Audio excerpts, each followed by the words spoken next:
Bonsoir. I said I would do another video. I said I would carry on doing my Immortal when I was finished with college. I haven't finished with college. Never have to go back ever. I got into uni. I made a wand. All in all, a productive day. But also, do you like my new camera? It's not new. I just figured out how to do video on my normal camera, so I'm not doing it on my webcam anymore. So that's why I'm sat sideways on a sofa, because you have to be on a windowsill. Last one I did was chapter 24, as far as I can find out. Righto, onwards and upwards, chapter 25. Author's note. Stop flaming, okay, if you do not, then I'll tell Justin to bet you up, 1111, and I'll tell Al then Reds to put Virtus in your computer, 111111111111. Fuck you, one. Raven Fangs for the help. I was so excited. I followed Draco, wondering if we were going to do it again. We went outside, and then we went into Draco's black car. Ebony, what the fuck did Professor Travolry say? Whispered Draco, potting his gothic wit hand with black nail polish on mine. She said that she would tell me what the visions meant tomorrow, I grumbled in a sexy voice. He took out a heroin cabaret and spiked it, and gave it to me to spork. He started to fly the car into a tree. We went to the top of it. Draco put on some MCR.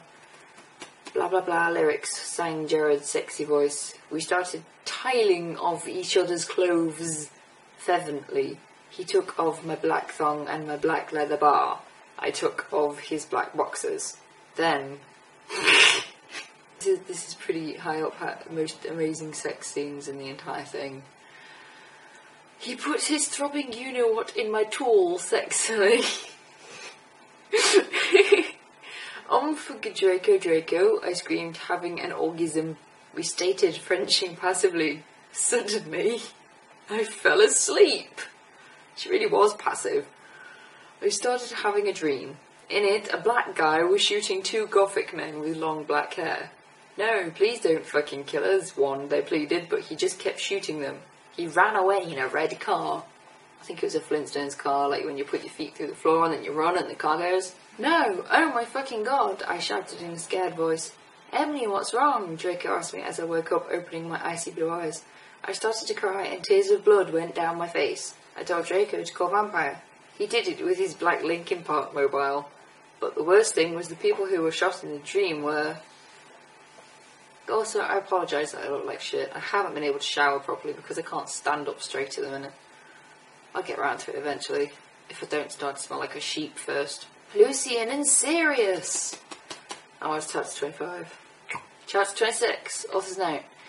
Prep stop flaming stas dry, okay, one. If you didn't lick that story, then go fuck yourself, you fucking prep. You suck, 111. Oh, why? And I wasn't being racist, okay, 11.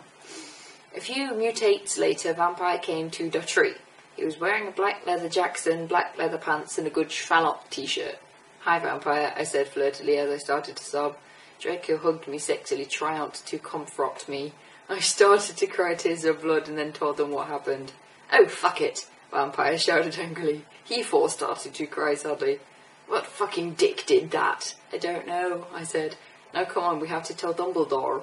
We ran out of the tree and into the castle. Dumbledore was sitting in his office. Sire, our dads have been shot, Draco said while we whipped some tears from his white face. And Nobby had a vision in a dream. That's not a word. Double odor. Double odor started to cockle. Ha ha ha! And how do you expect me to know Ebony's not divisional? Yeah, you're all divisional. I glared at Dumbledore. Look, motherfucker, he said angrily as Dumbledore gasped. See, is that toot of character? You know very well that I'm not decisional. Now get some fucking people out there to look for Ceres and Lucian. Ponto! Okay, he said in an intimidated voice. Where are they? I thought about it. Then all of a sudden... Longdon. Just saying. I always get the urge every time I say London to say Longdon.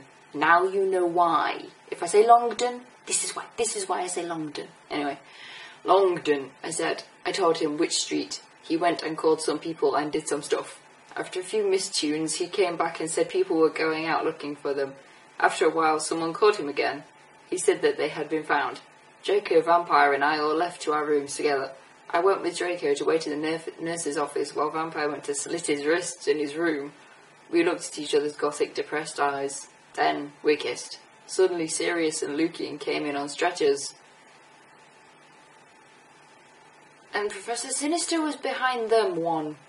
It's just occurred to me, something that I actually genuinely want to do. You could totally make this into like a series and have someone play Ebony and do all this insane shit.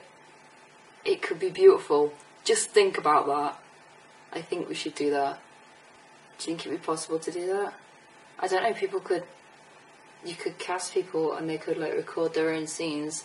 Like you could cast someone as Ebony and they would record Ebony running around being a twat. She just wouldn't be in any unless, I don't know, that'd be workable. Except for the sex scenes and how often people start snugging. But then again, think like Herman and Ron snugging in a very funny musical. It could be done like that. That'd be flawless. Flawless and immense. I need to stop having ideas because they will never happen. But seriously, someone make that happen. Someone do it. Anyway, chapter 27. Vampires will never hurt you. Author's note. You know what, 1111. I do not give a fuck what you preps think about me, 1111. So stop flaming that fucking story because 1111. Thanks to Raven for her love and support and help. I love girl sauce. I couldn't update lol. I was really depressed and I slit my wrists and I had to go to the hospital. Raven, you rock girl. 11111111. It goes on for whatever. Everyone in the room started to cry happily. I had saved them. Draco, Lucian, Sirius, Bond, Vampire all came to hug me. The nurse started to give them medicine. Come on, Nobby, said Professor Sinatra. She was wearing a gothic black leather dress with a corset top and real vampire blood on it and fucking black platinum boots. I have to tell you the fucking perdition. That's hell, by the way. I'm the one who gripped you tight and saved you from perdition. I can't say that right without going perdition. Habit. I looked at Lucian, Seraph, Drake and Vampire. They nodded. I smelled happily and went into a dark room. I had changed. Professor Sinister took out some black cards. She started to look into a black crucible ball. She said, Itchy. Tara! I see Drac times are near, she said badly. She peered into the balls. You see, you must go back in time. She took out the time toner like Bloody Mary had. When Voldemort was in Hogwarts before he became powerful, he gut his Hearthbalken. Now do you think he would still become Voldemort if he was in love? I shook my head. You must go back in time and seduce him. It is the only way. If he's still evil, then you must kill him. You can come into my room tomorrow and you can do it. Okay, I said sadly. We did death's touch, Sin. I went outside again sadly. What fucking happened? Said Draco and Vampire. Yeah, what happened? Asked Darkness, Willow and Baldy Mary. I was about to tell them, but everyone was there. They were celebrating Lucian and Sirius being fond. Everyone was proud of me, but I just wanted to talk to Draco. They were cheesing my name and some reporters were there trying to interview Dumbledore. A banner was put up. Lots of fucking preps were there, obviously trying to be gothic, wearing a hymn sign on their hands, despite them not having actually heard of him. Even Mr. Norris looked happy. A black and red cake had been brought out. Crab and Goik had set up some fireworks in the shape of skulls from Wesley's wizard wisers. I put on my invisibility cloak with Vampire and Draco and we sneaked outside together. That was it. That was your 3 for today. I hope you enjoyed it. I hope some of you have now gone out to act out my Immortal and you're going to wear black leader dresses. I mean, come on. As far as costumes go, you're pretty much set. All you've got to do is find, lots and lots and lots of black leather things. Alright, I have nothing else to say, so, mischief managed.